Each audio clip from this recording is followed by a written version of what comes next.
Oi, gente. Hoje nós vamos falar sobre o processo de descolonização da África. Nós começaremos com a ascensão do imperialismo e as lutas pela independência. Com o desenvolvimento industrial dos séculos XIX e XX, as potências mundiais elas iniciaram uma disputa acirrada por maiores mercados consumidores e fornecedores de matérias-primas. E, acima de tudo, elas buscaram regiões onde puderam investir o capital excedente gerado pela crescente produção industrial. E esse processo é o imperialismo. Nesse contexto, os países europeus, principalmente da Grã-Bretanha, França, Holanda, Bélgica e Alemanha, se degladiaram a fim de conquistar colônias pelo mundo afora, principalmente na Ásia e na África. Como a Grã-Bretanha possuía a maior marinha e tinha sido o primeiro estado a se industrializar, acabou saindo na frente e se tornando a mais poderosa potência imperialista da Europa. Em contrapartida, nesse novo contexto, Portugal, que já tinha possuído um grande império colonial, lutava para não perder suas antigas colônias. Daí começou o processo de partilha da África.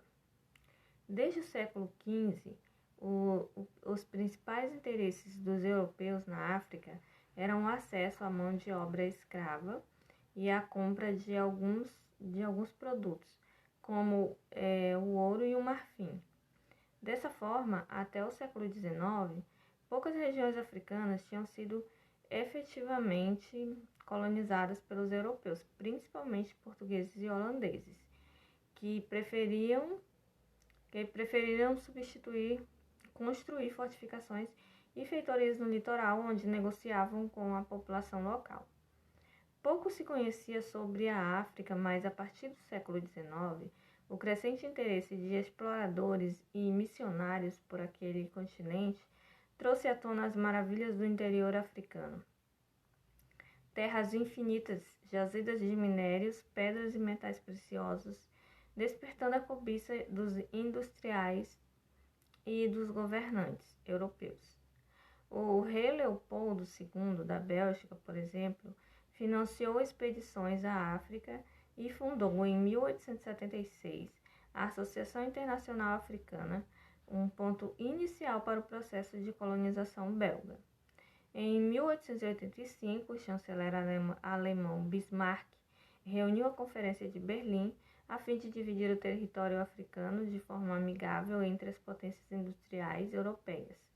Logicamente, essa partilha ela foi feita pelos europeus e para os europeus. Os povos africanos, eles nem sequer foram notificados dessa partilha.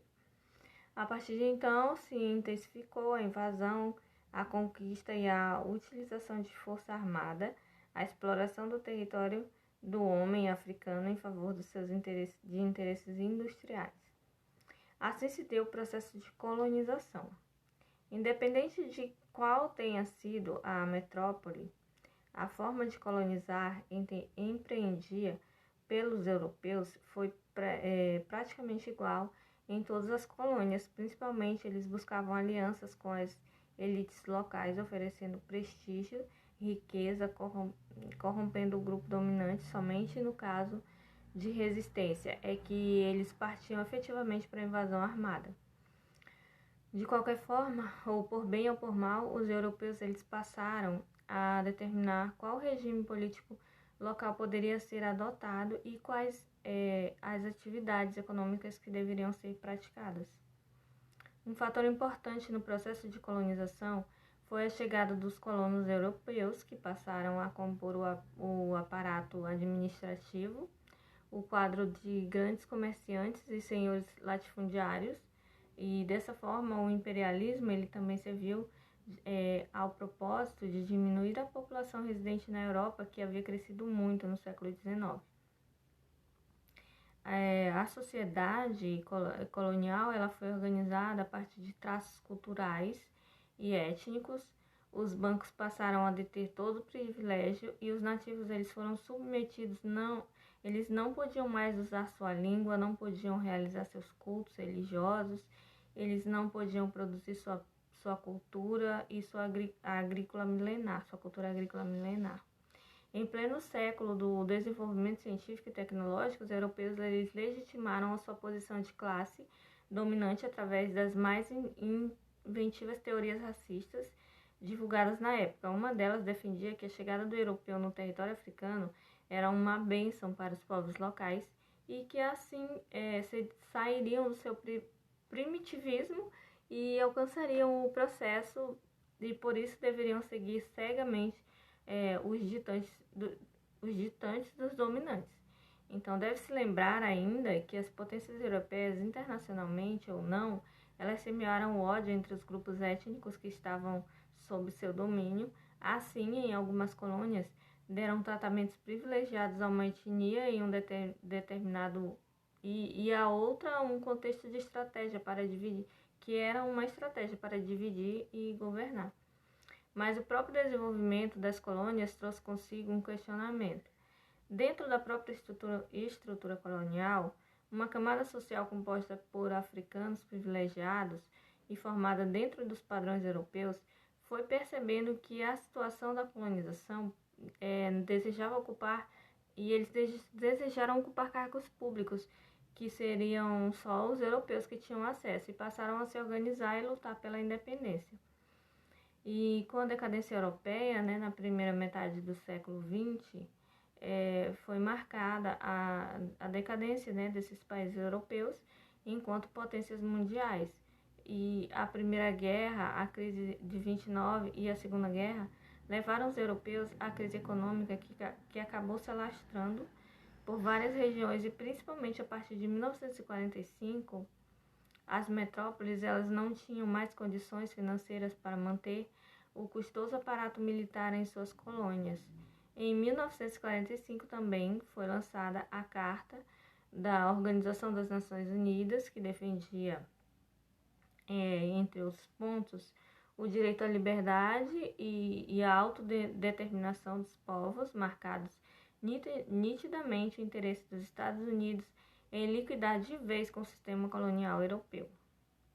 E não podemos nos esquecer da Revolução Russa, que foi em 1917, que, como a primeira revolução socialista da história, disseminou pelo mundo as ideias marxistas e leninistas, ideais que chegaram aos ouvidos de muitos africanos com a única solução política, depois de anos de exploração colonial capitalista.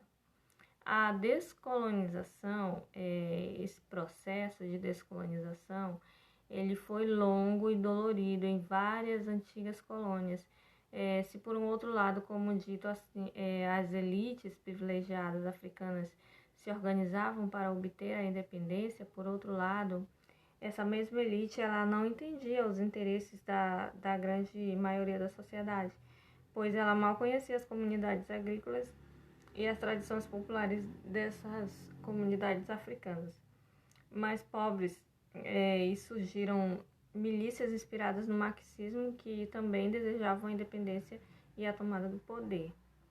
Dessa forma, dentro do próprio processo de independência, grupos africanos eles passaram a se enfrentar numa guerra que, além de ser pela independência, também era uma guerra civil entre a elite local e as milícias. Muitas vezes essas guerras eram incentivadas e patrocinadas pelos Estados Unidos, pela União Soviética, que estavam em pleno processo de Guerra Fria. Além disso, a própria popularidade étnica africana, a própria pluralidade étnica africana, levou ao entendimento de diferentes grupos étnicos durante o pós-guerras e independências. As lutas pela independência se iniciaram em 1956, o ano em que a Tunísia se tornou independente. Os problemas sociais e políticos e econômicos desses países, desses novos países africanos, ainda hoje eles são graves. Governos autoritários, tanto de direita quanto de esquerda, atuam de forma truculenta e mantêm a exploração social, as antigas fronteiras territoriais impostas pelos europeus na Conferência de Berlim, que se mantêm quase inalteradas, gerando rivalidade entre os estados, as tribos e as diversas etnias. O interesse econômico internacional pelas riquezas africanas, ele acaba por incentivar as guerras civis entre os países africanos, a intolerância mundial com a cultura africana e ainda é taxada como primitiva, que faz com que os poucos que compreendam efetivamente a riqueza e a importância das tradições africanas, as ideologias racistas que se impuseram pelos interesses europeus, ainda perduram na mentalidade ocidental, justificando a falta de atitude das organizações internacionais para socorrer esses novos estados ainda em profunda crise. No pós-Segunda Guerra Mundial, o processo de descolonização ele foi influenciado pelo fato de importantes nações colonialistas terem lutado em defesa das nações subjugadas ao totalitarismo. Desse modo, o fim da colonização acabou se transformando em um tipo de postura política coerente aos ideais de defesa, de liberdade e soberania dos povos. Assim, nós podemos ver que algumas regiões, principalmente de colonização francesa, a descolonização ficou marcada pelo conflito. Em diversas situações, nós vemos que o oferecimento da liberdade e da autonomia não foi suficiente para os antigos territórios colonizados. A dominação desenvolvida ao longo dos séculos gerou o acirramento de rivalidades étnicas, políticas e religiosas, ao mesmo tempo, ao longo de extenuante exploração econômica, limitou radicalmente a constituição de alternativas capazes de superar o atraso e a dependência. E, sendo assim, as marcas da colonização não seriam resolvidas em pouco tempo.